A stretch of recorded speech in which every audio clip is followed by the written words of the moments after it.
Sometimes it attracts me to think in this term when we start believing what my Indian tradition, Indian knowledge, or Ayurvedic system, or philosophy that with which I am grown up, how much relevant they are. Because if this is truth, if it is a fact, if it is genuinely a truth statement, as we in Indian system and almost every tradition tries to claim this, if it is a fact, if it is a truth, then it should be uh, not only global but it should be universal. So, what is that subtle idea, representation of knowledge, of not only knowledge? Because when we use the word knowledge, and there is a deception which haunts us. That deception is we, especially in this area, in this era, we are thinking that knowing about something or being able to talk about something with some vocabulary polished and with some terms, with some data, with some informations, maybe we are claiming or trying to pretend ourselves as that we have the knowledge. So, what is that subtleness in the knowledge that we can say that yes, this is the exact, original, accurate representation of what we can say is the knowledge? Since ages, there is one subtle idea which is always being used for knowledge in almost every culture, and that idea is light. We shouldn't think light just as what you know, we should feel what light does to us, what this light does to our beings. We should be more vigilant about this thing. So when we feel stuck in the life, when we find ourselves that we are clueless, we have no idea what to do, what to do in the life in future. So this is actually a representation of what we can say that the darkness in the room, and that darkness is the exact representation when we find clues, when we just throw extends our hands and legs in all the directions just to get some idea that where we are standing, what this world is all about. And if we have that ability to look into the eyes of any person in this world, irrespective of their social, economical status, you see that disturbance in their psyche, you see that hurriness in their being, that they are actually trying to make some sense, that they are actually trying to make a way out.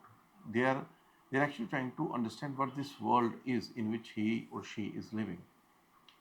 That is the representation of darkness, and that's also brought us to the idea that what is the importance. So light here serves few purposes, and every purpose is different, and yet it is one purpose. So let's have a look on it. Light is the ontological reality also. So this is also described as a state, as a epistemic height, as a ontological aim where we are aiming at. So that's what the Upanishadic announcement is. Tamaso ma jyotirgamaya. So let's move from the darkness to the light. Uh, and that doesn't serves or ends here. That also says, that the same shlok also says us in the next line, that move us from the mortality to immortality. So, so this is how we are understanding, how we are able to understand the light. So light here is an ontological height, obviously.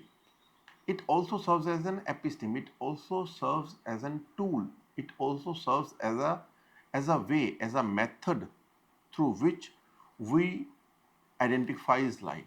Now look at it. You are sitting in a dark room and you see the room is still dark, but you see light somewhere far away from where you are sitting. That light is now serving you as a guideline. So this is the first purpose of light. It gives you direction. Even if you are in darkness, light is able to give you a direction in which way you should move. So that is the first purpose of light. And eventual purpose of light is to stand in the light.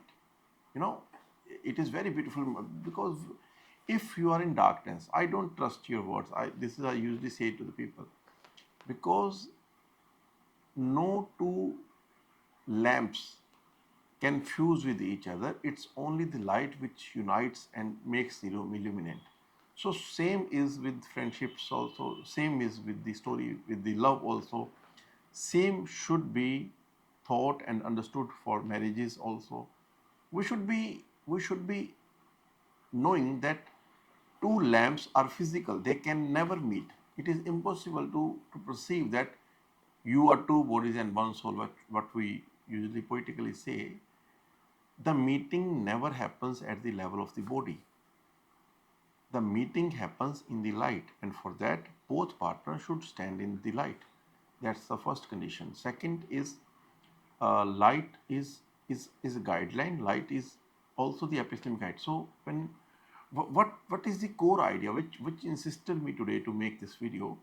The idea is, let's look at it carefully. I just in 10-15 minutes earlier in this video, I was talking to someone and I said that, have you ever noticed that the light helps us to invite more light in our life?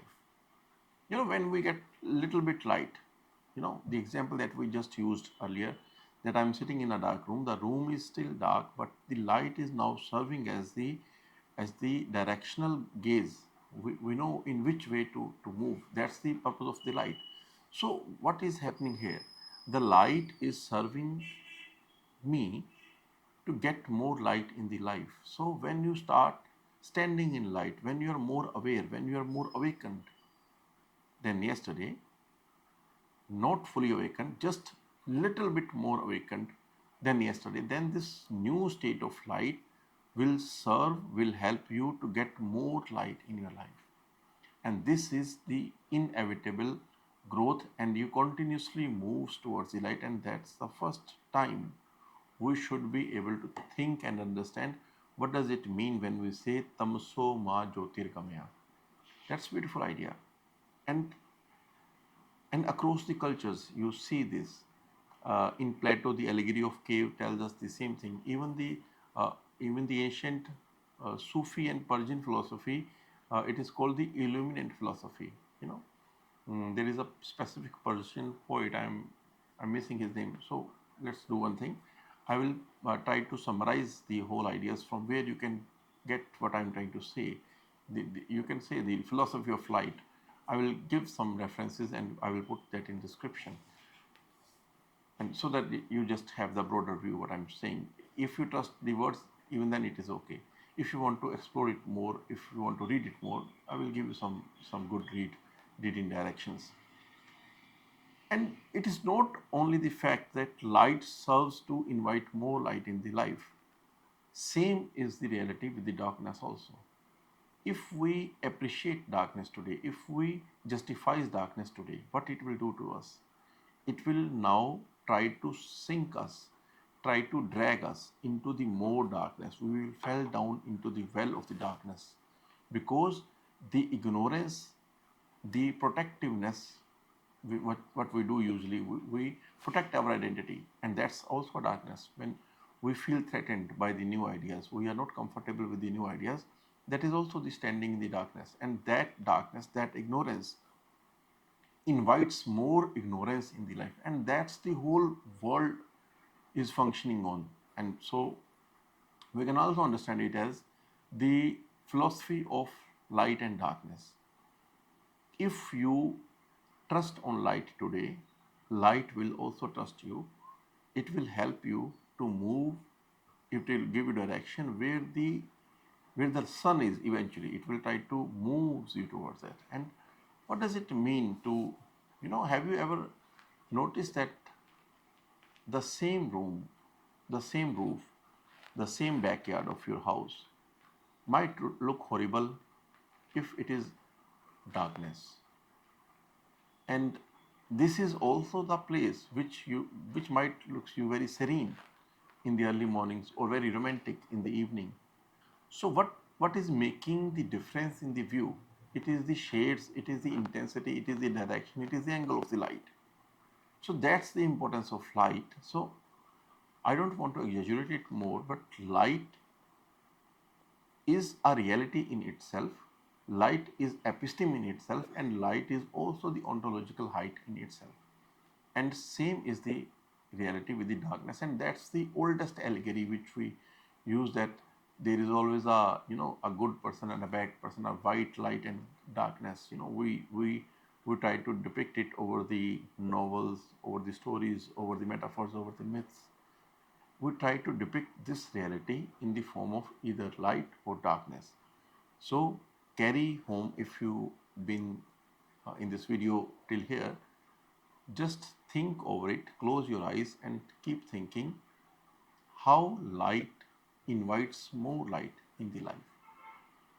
You are more aware today, and that new awareness will help you to get more aware. And this is a multiplying. This is how the interest, multiplies. Have you read in math the interest? Then there comes the compound interest. This is how the knowledge, how the light itself also matures. It divides with more speed if we are in more light. So the initial first 2, 3, 4, 5 steps might be a trouble, might be a struggle, but eventually it makes sense, and it moves very fast. Same with the darkness also. When you trust darkness, it drags you in such a darkness. Now you start hating light, because to accept light, it needs a courage and acceptance that you have failed badly. So now people start giving the justifications that darkness is good to me, my skin hurts in the sun, and such silly ideas. So end of the day, don't deceive yourself by any idea. Always have this subtle difference in your head, in your mind, in your soul, in your psyche, that light is always light. It is irrepressible. That's the only truth. Thank you.